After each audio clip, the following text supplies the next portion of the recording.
अगला हदीस का रेफरेंस है सही बुखारी में से वॉल्यूम नंबर 3 किताब नंबर 46 यानी 46 और हदीस नंबर 718 718।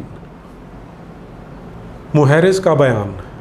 मैं एक दिन, अब महिलाओं को किस तरह से ट्रीट किया जाता है वो आपको इस हदीस में देखने को मिलेगा।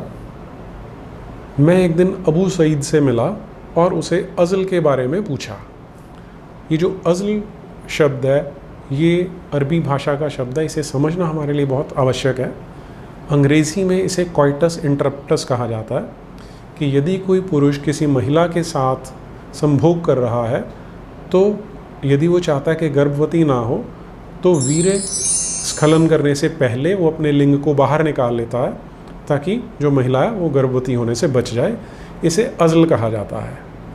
तो अब यहाँ पर ये जिन लोगों को कैदी बनाया गया उनके बारे में रेफरेंस आ रहा है। मैं फिर से हदीस पढ़ता हूँ। ये मैं एक दिन अबू सईद से मिला और उसे अज़ल के बारे में पूछा। अबू सईद ने बताया, हम अल्लाह के रसूल के साथ बनु मुस्तलिक वाले गज़वा पर गए थे। इस गज़व में हमारे हाथ अरब की बहुत सी महिलाएं लग गईं। हमें अपनी बीवियों से मिले बहुत दिन हो चुके थे, तो हमने सोचा कि हम इन कैद की गई महिलाओं के साथ अज़ल ही कर लेंगे। इस बारे में हमने रसूल अल्लाह से हुक्म मांगा। रसूल अल्लाह ने कहा, तुम्हें अज़ल करने की कोई ज़रूरत नहीं है। क़यामत के दिन तक अगर अल्लाह ने फ़ैसला कर लिया है कि कोई रूह वजूद में आएगी तो वो होकर ही रहेगा। अब यहाँ आपको ध्यान ये देना है कि ये जो महिलाएं हैं ये कैद की गई हैं, बंदी बनी हुई हैं, और ये जो मोहम्मद बिन अब्दुल्लाह के चेले हैं उनके साथ सेक्स करना चाहते हैं या एक तरह से उनका रेप करना चाहते हैं, लेकिन वो उनको प्रेग्नेंट नहीं करना चाहते। तो जब वो मोहम्मद बिन अब्दुल्लाह से बात करते हैं कि हम अज़ल कर लें, तो मोहम्मद बिन अब्दुल्लाह, जिसे रहमतुल आलमीन कहा जाता है कि सारे संसार पर दया करते थे, और हमारे देश के जो कई संत हैं, तथाकथित संत हैं, जो उन्हें मोहम्मद में बड़ी करुणा दिखती है, मैं आपको पहले भी डिस्कस कर चुका हूँ, वो मोहम्मद बिन अब्दुल्लाह इनसे कहते हैं कि तुम जाओ, जो तुम करना चाहते हो करो, अज़ल करने की ज़रूरत नहीं है। कि अगर वो प्रेग्नेंट हो जाती हैं तो अल्लाह की इच्छा है कि अल्लाह ने अगर डिसाइड कर लिया कि किसी बच्चे को पैदा होना है तो वो होकर ही रहेगा। और यहाँ से आपको एक और चीज़ समझ में आनी चाहिए कि क्यों कहा जाता है कि फैमिली प्लानिंग को नहीं मानते हैं। उसमें ऐसी आयतें भी, ऐसी जो रिवायतें हैं उनको भी कोट किया जाता है। अब इसी से मिलती जुलती एक और रिवायत है, उसका रेफरेंस लेते हैं। मुहैरिज़ का बयान ये है हदीस बुखारी में से वॉल्यूम नंबर 5 किताब नंबर 59 यानी 59 और हदीस नंबर 459 यानी 459। मैं जब मस्जिद पहुंचा तो मैंने देखा कि वहाँ सईद अल खुदरी बैठा था। मैं उसके पास जाकर बैठ गया और उससे अज़ल के बारे में पूछा। अबू सईद ने कहा, हम रसूल अल्लाह के साथ गज़वा बनु मुस्तलिक में शामिल थे। वहाँ कई अरबी औरतें हमारे हत्थे चढ़ गई थीं। हम उनसे दुष्कर्म करना चाहते थे। हमें अज़ल करना अच्छा लगता था, इसलिए हमने सोचा कि हम इन औरतों के साथ अज़ल कर लेंगे। तब हमें ख्याल आया कि हम तो रसूल अल्लाह की सोहबत में हैं, उनसे बिना पूछे हम अज़ल कैसे कर सकते हैं। हमने रसूल अल्लाह से जब इस बाबत पूछा तो उन्होंने कहा, बेहतर तो ये होगा कि तुम अज़ल ना करो, क्योंकि अगर क़यामत तक किसी रूह की किस्मत में ये लिखा है कि उसका वजूद होगा तो वो रूह वजूद में ज़रूर आएगी। तो एक बार फिर से एग्जैक्टली लगभग वैसी वर्डिंग है जो हमने पिछली रिवायत में देखी थी। अगली चलते हैं, वो थोड़ी और इसमें क्लैरिटी देने वाली है। हदीस बुखारी खंड नंबर 9 यानी वॉल्यूम 9 किताब नंबर 93 और हदीस नंबर 506। गज़वाए बनु मुस्तलिक में मुसलमानों ने बहुत सी औरतों को कब्ज़े में ले लिया था और उनकी ख्वाहिश थी कि इनके साथ दुष्कर्म करें, लेकिन वो उन्हें गर्भवती नहीं करना चाहते थे। तो उन्होंने सोचा कि चलो हम रसूल अल्लाह से मशवरा कर लेते हैं। रसूल अल्लाह ने कहा, तुम्हें अज़ल करने की कोई ज़रूरत नहीं है, क्योंकि अल्लाह ने लिख दिया है कि उसने क़यामत तक किस किस को पैदा करना है।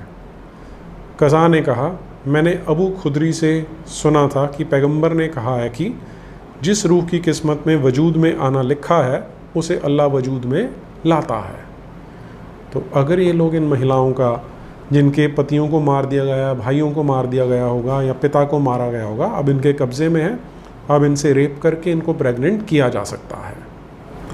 और ये क्यों इनको प्रेग्नेंट नहीं करना चाहते थे, इस हदीस में आपको क्लियर हो जाएगा। ये हदीस बुखारी खंड नंबर 3 किताब नंबर 34 और हदीस नंबर 432।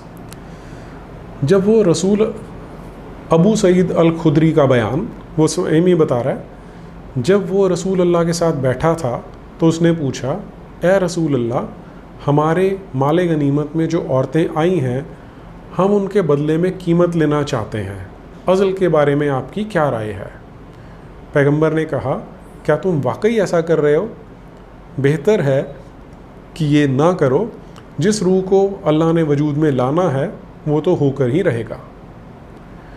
तो जो ये रसूल अल्लाह हैं इनके, वो इनको कह रहे हैं कि तुम अज़ल मत करो, तुम इनको प्रेग्नेंट कर सकते हो, क्योंकि अल्लाह ने अगर लिख दिया उनकी किस्मत में तो वो बच्चे ने जन्म तो ले ही लेना है।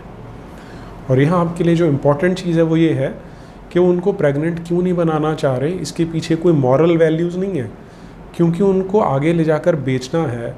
तो उस समय जो प्रेग्नेंट लेडी होती थी उसके पैसे कम मिलते थे, अगर प्रेग्नेंट नहीं है तो उसके ज़्यादा मिलेंगे, इसलिए ये उनके साथ अज़ल करना चाहते थे। और उसके लिए जो हुक्म मांगते हैं रसूल अल्लाह से, तो रसूल अल्लाह इनको बताते हैं कि तुम अज़ल करने की आवश्यकता नहीं है, तुम सीधे खुलेआम इनके साथ जो करना है वो कर सकते हो। अब एक बाई चांस मुझे हदीस बुखारी की हिंदी ट्रांसलेशन मिली जो हमारे देश में ही बिकती है, एक बार इसे भी सुन लीजिए। हज़रत अब्दुल्ला रजी कहते हैं कि हम लोग नबी सल्लल्लाहु अलैहि वसल्लम के साथ किसी जिहाद में थे और औरतें साथ नहीं थीं। हमने अर्ज़ किया, ए अल्लाह के रसूल सल्लल्लाहु अलैहि वसल्लम, अगर आप फरमाएं तो हम खस्सी हो जाएं। आपने मना कर दिया और यह आयत नाजिल हुई।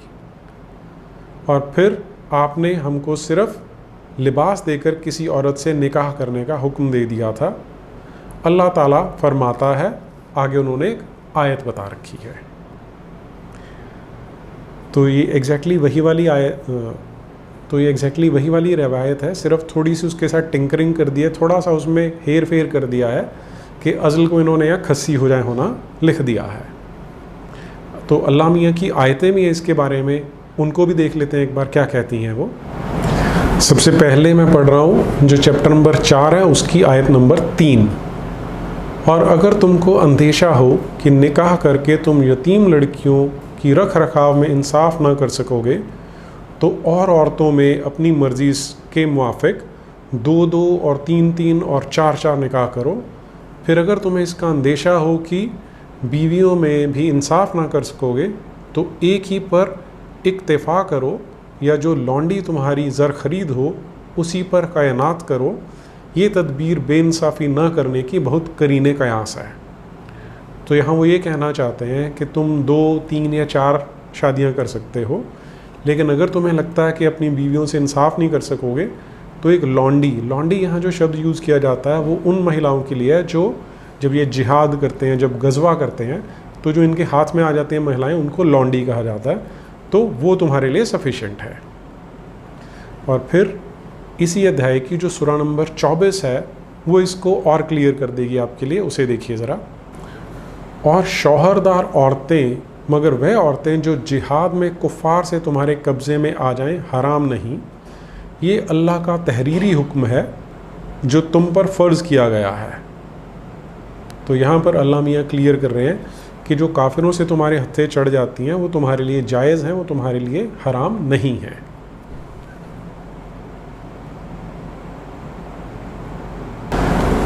जब आप ये आयतें किसी से डिस्कस करेंगे तो एक और जो झूठ फैलाया जाता है वो ये है कि इनसे तो शादी की जाती थी या इनको गुलाम बना के तो रखते थे, लेकिन इनके साथ दुष्कर्म नहीं किया जाता था, इनका बलात्कार नहीं किया जाता था। तो उसके लिए भी आपको कुरान में से ही आयतें देखने को मिल जाती हैं, वो मैं आपके साथ शेयर कर रहा हूँ यहाँ पर। कुरान की सूरा नंबर 70 की जो आयत नंबर 29 और 30 है वो क्या कहती हैं, और जो लोग अपनी शर्मगाहों को अपनी बीवियों से और अपनी लौंडियों के सिवा से हिफाजत करते हैं तो शर्मगाह यानी अपने जो प्राइवेट पार्ट्स हैं उनको बचा के रखना है। तो जो बीवियां हैं और जो लौंडियां हैं उनको छोड़ के बाकियों से बचा के रखना है। तो आप समझ सकते हैं कि यहाँ पर क्या करने का आदेश दिया जा रहा है या हुक्म दिया जा रहा है। ऐसी आयत आपको देखने को मिलेगी सूरा नंबर 23 में, आयत नंबर 5 और 6। और जो अपनी शर्मगाहों को हराम से बचाते हैं मगर अपनी बीवियों से या अपनी लौंडियों से कि उन पर हरगिज़ इल्ज़ाम नहीं हो सकता। तो यहाँ एकदम क्लियर है कि जो ये महिलाएं आपने ग़ुलाम बना ली हैं, जो लौंडियाँ हैं, जो आपके माले गनीमत में आई हैं, इनके साथ आप अपनी शर्मगाह शेयर कर सकते हैं कि आपको शर्मगाह इनसे बचाने की आवश्यकता नहीं है। आज के लिए इतना ही। नमस्ते।